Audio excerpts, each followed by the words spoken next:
Sherlock Holmes.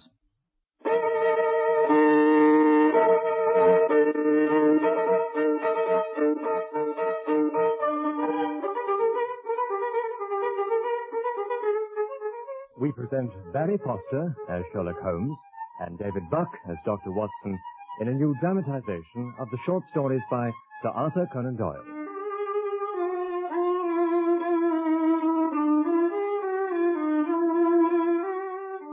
The Disappearance of Lady Frances Carfax, dramatized by Michael Bakewell, with Brian Blessed as the Honourable Philip Green.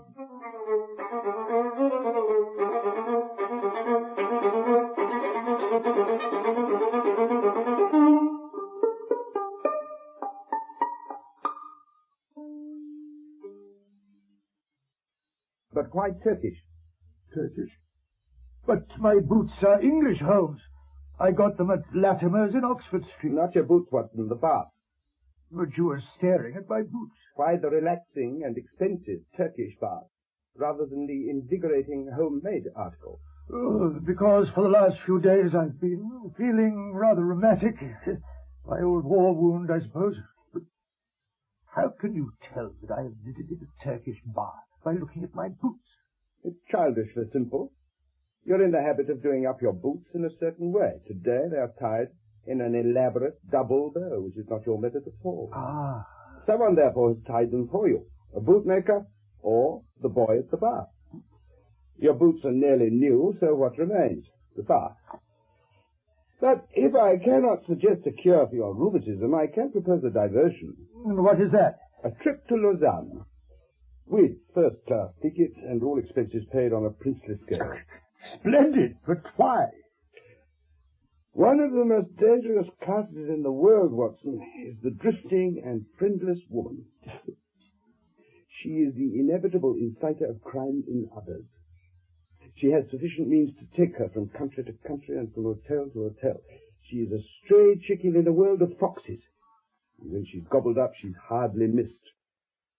I fear that some evil has come to Lady Frances Carfax. Ah, then it is she who is... Yes, Lady Frances is the sole survivor of the direct family of the late Earl of Ruffton. She was left with limited means, but with some very remarkable old Spanish jewellery to which she was firmly attached. So attached that she always carried the pieces about with her.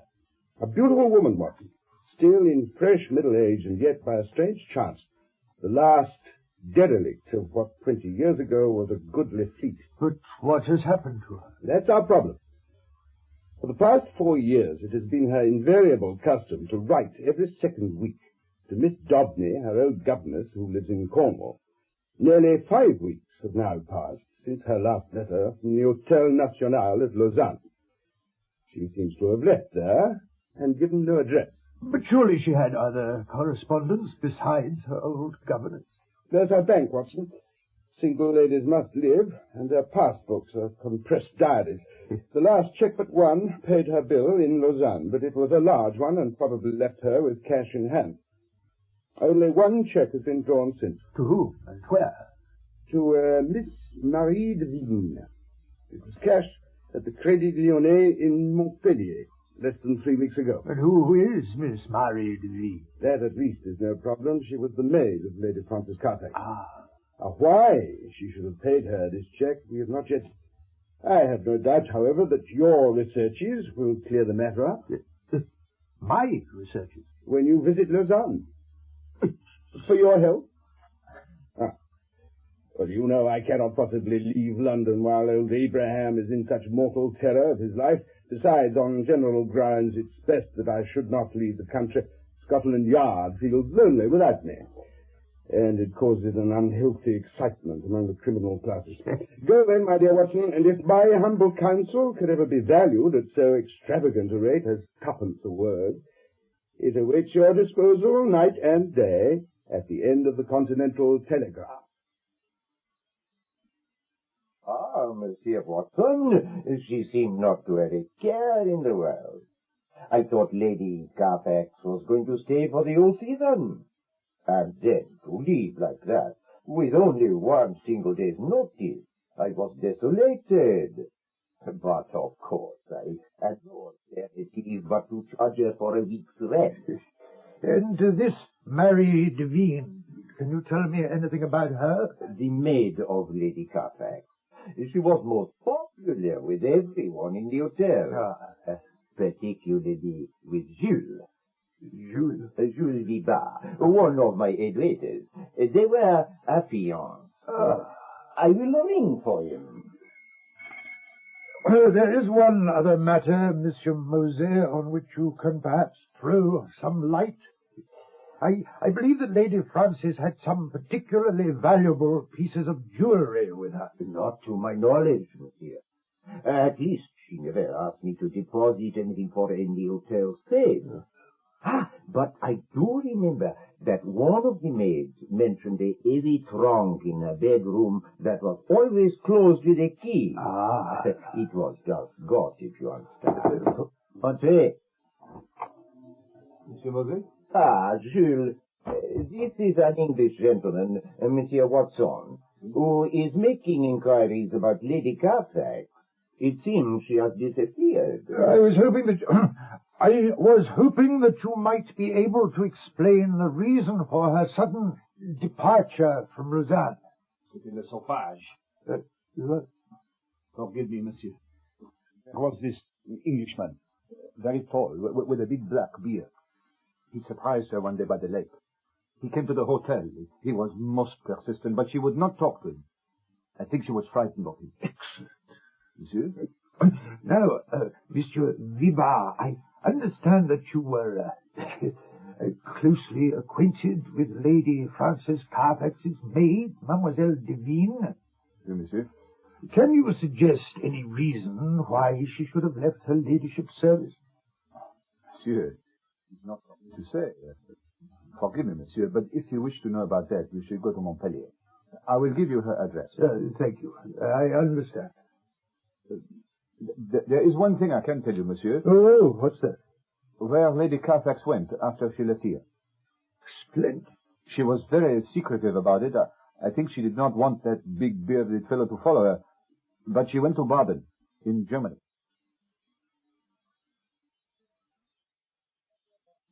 They made such a devoted pair, Lady Frances Carfax and Frau Schlesinger.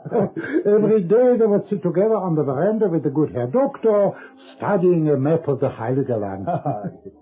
The what? The Holy Land, Herr Watson, Holy Land. Well, the good Herr Doctor was writing a study of the Königreich of the Midianites. Oh, was he? Yes, well, thank you. You've been most kind. Look, I must send a cable to my colleague in London. Could you send the boy over? He can take it to the post office. But of course, Herr Watson. Mr. Sherlock Holmes, B. Baker Street, London. Let me see. Lady Frances C. left the English Hof Baden for England 3 weeks ago in company of missionary from South America, Dr. Schlesinger, and wife. She was helping the doctor in his convalescence from a rare tropical disease.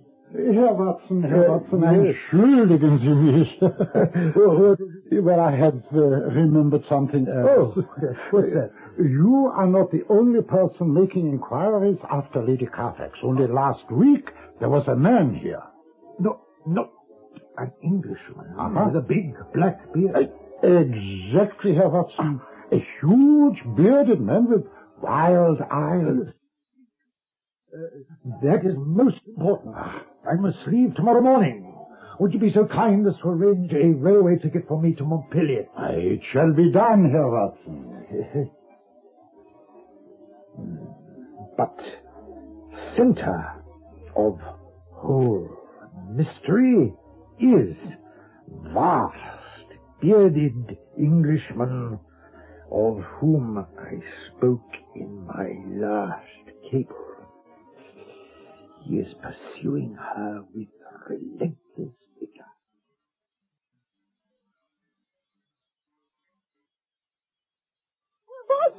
Yes. Herr Watson! Yes, yeah. Oh, this telegram arrived for you at the Englischer Hof, Herr Watson. Oh. Shall I wait in case you wish to send a reply? How much time had train leave? 4 minutes. Please describe Schlesingers' left ear. Holmes. Suppose that's meant to be amusing. Is there a reply, Herr Watson? No, 9. It's just my friend's idea of a joke. Here, take this. Oh, thank you, Herr Watson. Oh, no, monsieur. I was most sorry to leave the service of Lady Frances, but I knew that she was safe with the missionary and his wife. And forgive me asking, Mademoiselle Devine, did you part on good terms? Not entirely, monsieur. Oh. Someone was poisoning her mind against me. She suspected my honesty.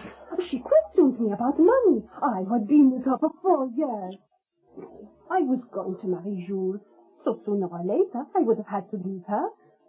And then, after all that, she gave me a check for £50 as my wedding present. Yes, we know all about that.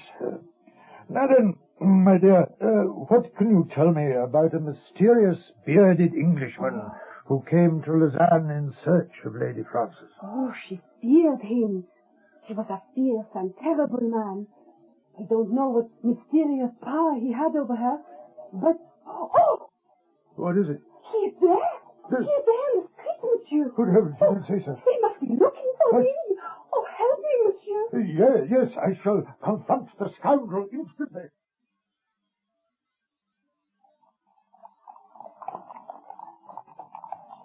Oi! You, sir! Move, monsieur! Move! What do you want with me? You're an Englishman. What if I am? May I ask what your name is? No, you may not. Sir, where is the Lady Frances Carfax? Are you out of your mind? What have you done with her? Why are you pursuing her? I insist on an answer. You damn swine! Take your hands off me! Let me go! Let me go! Help! Au secours! Vous! J'ai oublié! Et moi, vous êtes complètement fou! Prenez ça! You devil! I have you brought to justice! Allez-vous-en, hein? Je vous remercie beaucoup. Si vous n'êtes pas venu, je ne sais pas. Oh, that will do, Watson. You've made a pretty hash of it all. I rather think you had better come back with me to London by the night express. Oh, is it you? I thought it best to head you off at the next possible point. I've been sitting in that cabaret in this ginger tower for the past hour. Let us go back to your hotel. I wish to leave a note at the desk. Right. Come along.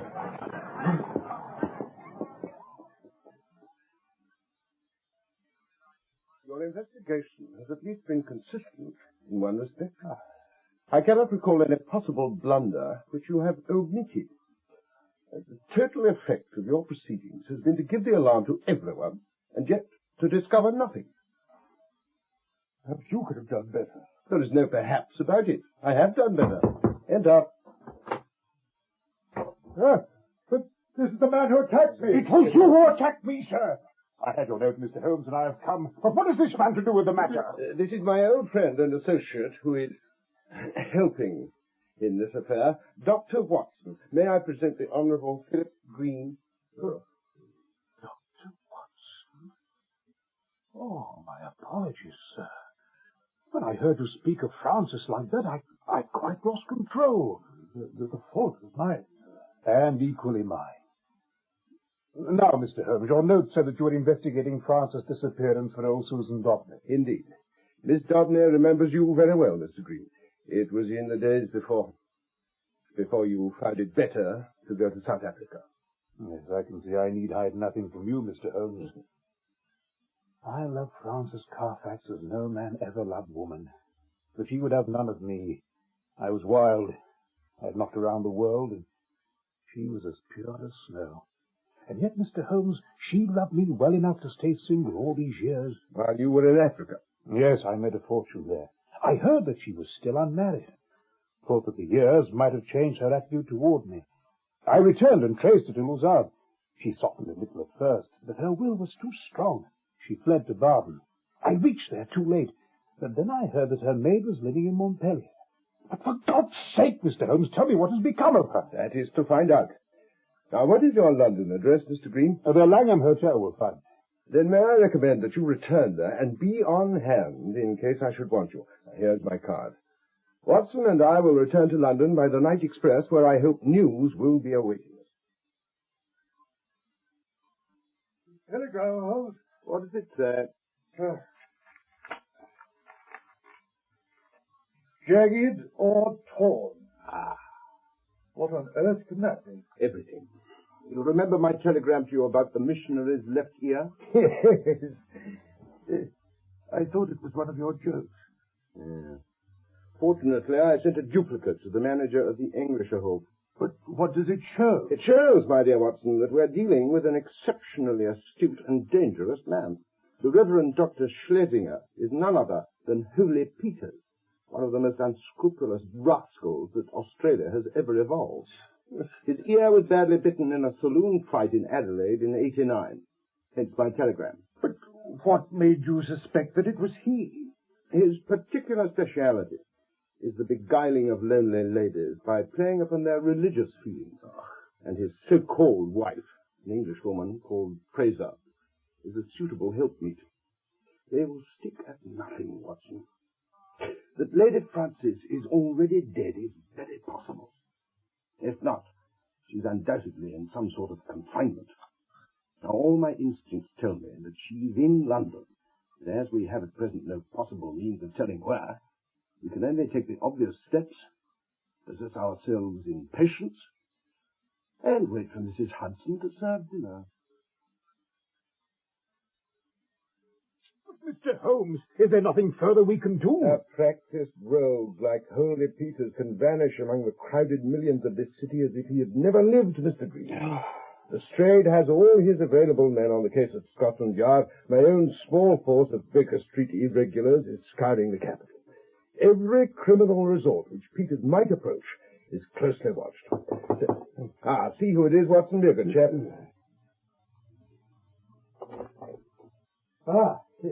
One of your men. Yes, show him in, Watson. Show him in. Well, Wilkins? You know Bennington's, the pawnbrokers on the Westminster Road? Yes. Well, they received this bit of jewellery this morning. They thought it might be what you were after. I've got it here. Silver and gilt pendant. Does it mean anything to you, Mr. It belongs to Francis, Mr. Holmes. The style is quite individual. There can be no doubt of it. Who brought it in? Oh, he said he looked like a clergyman. Did he notice his ear? His what? Yes, no matter. You've done well, Wilkins. Here's a florin for you. Oh, thank you, Mr. Holmes. Yes, off you go and keep your eyes open. Well, they've shown their hand at last. We shall have them now. But they may have killed her. It's certain that they cannot let her loose without incriminating themselves. We must prepare for the worst. Is there anything I can do? Well, yes, I think there is something. Peters doesn't know you by sight. Mm-hmm. If he got a fair price at Beddington's pawn shop, he'll probably go back to it. I'll arrange for you to wait somewhere in the shop. If the fellow comes, you will follow him home. But no indiscretion, mind, and above all, no violence.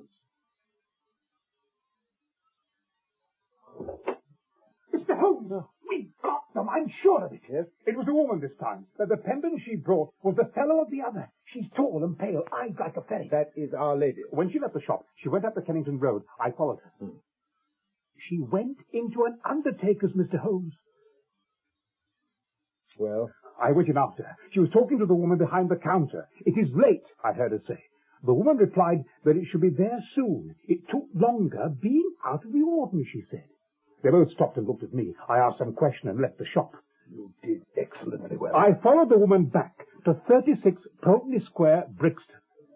I watched the house for nearly half an hour, and then a covered van drew up. Two men took something out of the back and carried it up the steps. It was a coffin. I wanted to rush in, Mr. Holmes, but I remembered my promise to you and came directly back here. Pass me a sheet of paper, will you, Watson?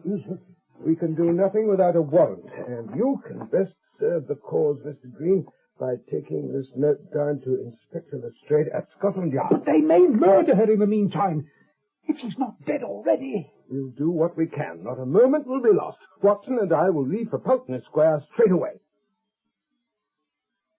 What time did the undertaker say the funeral will be? 8 o'clock tomorrow morning. Everything open and above board, but how have they managed it? Could they have forged a death certificate? I fear it is more likely that they have done her to death in some way which has deceived the doctor and simulated a natural end. We shall know soon enough. Pull up here, cabby. Are you armed, Watson? I have my stick. Well. We shall be strong enough. We simply can't afford to wait for the police. We'll just take our luck together as we have occasionally done in the past. Well, what do you want? I am Sherlock Holmes. I want to speak to Dr. Schlesinger. There's no such person here. Well, I want to see the man who lives here, whatever his name is. Come in, then. My husband is not afraid to face any man in the world, as you will see. Henry, there's a Mr. Sherlock Holmes inquiring about a Dr. Schlesinger. Gentlemen, there is surely some mistake. There is no Dr. Schlesinger here. You must have been misdirected. That will do. You are Henry Peters of Adelaide, alias the Reverend Dr. Schlesinger of South America and Baden. What have you done with Lady Frances Carfax? Oh, I'd be very glad if you could tell me where the lady may be. She attached herself to Mrs. Peters and me at Baden. I even paid her fare to London. And then she gave us a slip, leaving us with a few paltry trinkets which the dealer would hardly look at. I've a bill against her for nearly £100. You find her, and I'm your debtor. I need to find her. I'm going through this house until I do. Where's your warrant? This gun is my warrant. It will have to serve until a better one comes. Fetch your constable, Annie, quickly. We haven't got much time, Peter. Where is the coffin which was brought into the house? The coffin is in use. It's no concern of yours. I must see it. Never with my consent, then without it. You regret this. You didn't have far to look. Help me with the lid. What's this? Yes. Thank God. It's someone else. You've blundered badly for once, Mr. Sherlock Holmes. Who is this woman? She is my wife's old nurse, Rose Spender. We heard she was at Brixton Workhouse Infirmary.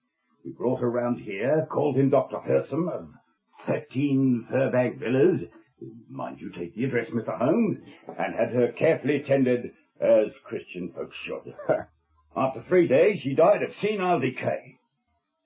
Can you pick any hole in that, Mr. Holmes? I am going through your house, Peters. Are you not? We'll soon see about that. We are in here, my dear. Mr. Holmes, Dr. Watson. These men have fought their way into my house, Sergeant. I'm sorry, gentlemen, but you can't stay here without a warrant. Of course, Sergeant, I quite understand that. What are you waiting for? Arrest them! We know where to lay our hands on these gentlemen if they're wanted. I'll come with you to the door, Mr. Holmes. Very well. I'm sorry, Mr. Holmes, but that is the law. I expect there's a very good reason for your presence. If there's anything I can do. The magistrate's signature cannot be obtained until tomorrow morning. Law has no sense of urgency in these matters, Watson. Oh, what do you propose to do? Pray for patience. Peter's story has proved to be substantially correct. And yet I cannot fathom his purpose in taking away a dying old woman from the workhouse. Christian charity is not a virtue I would expect to find in holy Peters. Well, get what sleep you can, Watson. I shall try a pipe or two. See if I can get to the bottom of the matter.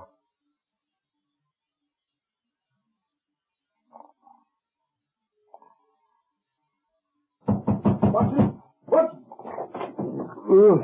What is it? Come on. Get up at once quickly, man. It's life or death, and 100 chances on death. What has happened? We must stop that funeral. It's 7:20 now, and the burial is timed for 8. Hurry, man, hurry! What has become of my brains, Watson? Why couldn't I see it before? I still don't understand. The coffin, Watson, the coffin. Do you remember the conversation Green overheard in the undertaker's? It took longer being out of the ordinary. 8 o'clock. Faster now! Faster! I'll never forgive myself if we're too late. Never.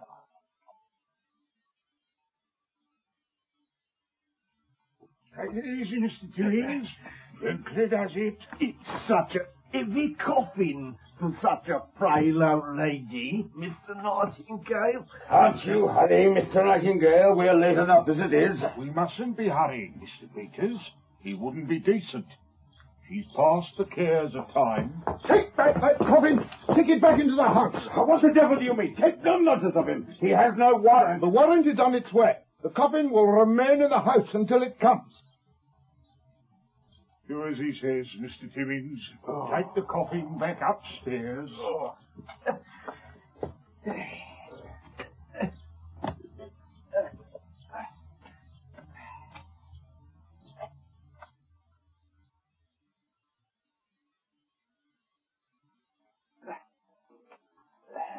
There. Laid on the table, please, gentlemen. Quick, Watson. Here's a screwdriver. Here's one for each of you, my men. A sovereign if the lid comes off in a minute. No. Ask no questions. Work away. Yeah, again. And again. And again. Yes, give it. Give it. Down. All together. There. Does it. It's horrible. Rags, the place must be soaked in it. But this is Our Lady. Is she gone, Watson? Surely we're not too late. Leave me with her. I will do what I can. A double coffin. Never in all my experience have I seen anything like it, Mr. Holmes. Say that Peters could bury two bodies under one certificate. Clever device. It is new to me in the annals of crime. There's a constable downstairs with a warrant, Mr. Holmes. The birds have flown. Peters and his woman made off while we were struggling with the coffin.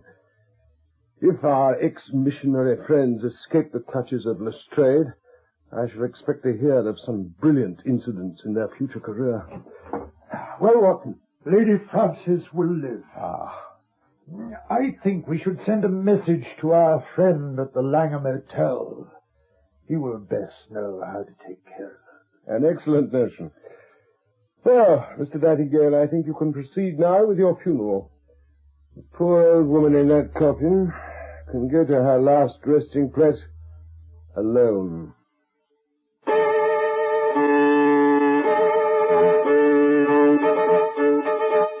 That was Barry Foster as Sherlock Holmes and David Buck as Dr. Watson in The Disappearance of Lady Frances Carfax by Sir Arthur Conan Doyle, dramatized for radio by Michael Bakewell. The Honourable Philip Green was played by Brian Blessed, Holy Peters by Bruce Beebe, Mrs. Peters, Joy Stewart, Viva, Roger Hume, Wilkins, Jean Rogers, Marie, Hedley Nicholas, the German hotel manager, Harold Casket, and Mr. Timmins, George Woolley. The play was directed in our Birmingham studios by Roger Pine.